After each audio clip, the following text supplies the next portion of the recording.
जो देखकर भी नहीं देखते।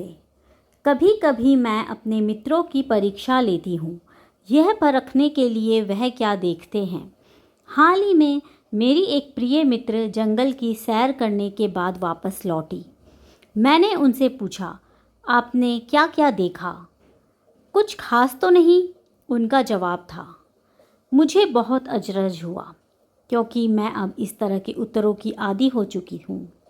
मेरा विश्वास है कि जिन लोगों की आंखें होती हैं वे बहुत कम देखते हैं। क्या ये संभव है कि भला कोई जंगल में घंटा भर घूमे और फिर भी कोई विशेष चीज़ ना देखे? मुझे, जिसे कुछ भी दिखाई नहीं देता, सैकड़ों रोचक चीज़ें मिलती हैं जिन्हें मैं छूकर पहचान लेती हूँ।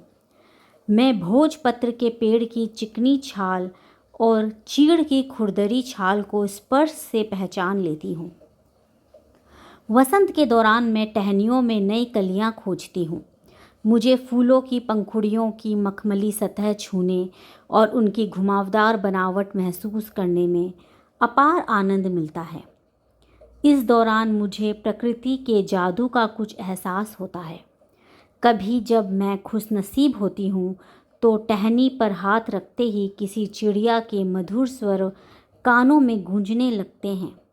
अपनी अंगुलियों के बीच झरने के पानी को बहते हुए महसूस कर मैं आनंदित हो उठती हूँ। मुझे चीड़ की फैली पत्तियाँ या घास का मैदान किसी भी महंगे कालीन से अधिक प्रिय है। बदलते हुए मौसम का समा मेरे जीवन में एक नया रंग और खुशियाँ भर जाता है। कभी कभी मेरा दिल इन सब चीज़ों को देखने के लिए मचल उठता है।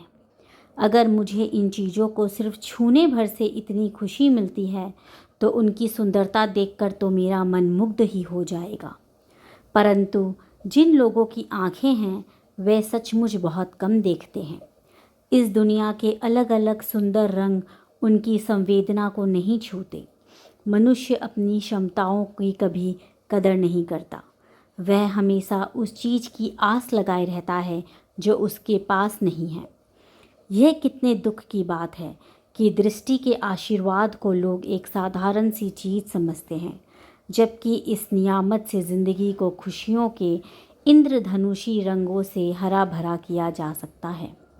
Helen Keller. लेखिका के बारे में। Helen Keller 1880 to 1968 America. एक ऐसा नाम है जो घोर अंधकार के बीच भी रोशनी देता रहा।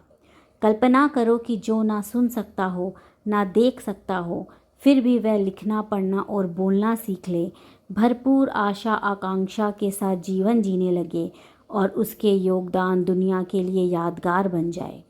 ऐसी थी हेलेन केलर।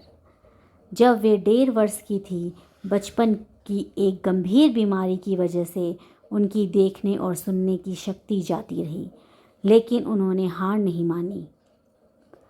कॉलेज के दिनों में ही प्रकाशित अपनी आत्मकथा स्टोरी ऑफ लाइफ में वे लिखती है, मुझे ये तो याद नहीं कि ऐसा कैसे हुआ, लेकिन ऐसा लगता था कि रात कभी ख़त्म क्यों नहीं होती और सुबह क्यों नहीं आती। दुनिया की सभी भाषाओं में इस किताब के अनुवाद हुए हैं। इसके अलावा भी उनकी 10 पुस्तकें और सैकड़ों लेख प्रकाशित हुए हैं। उन्होंने दुनिया भर में घूम घूम कर अपने जैसे लोगों के अधिकारों और विश्व शांति के लिए काम किया। हेलेन केलर भारत भी आई थी।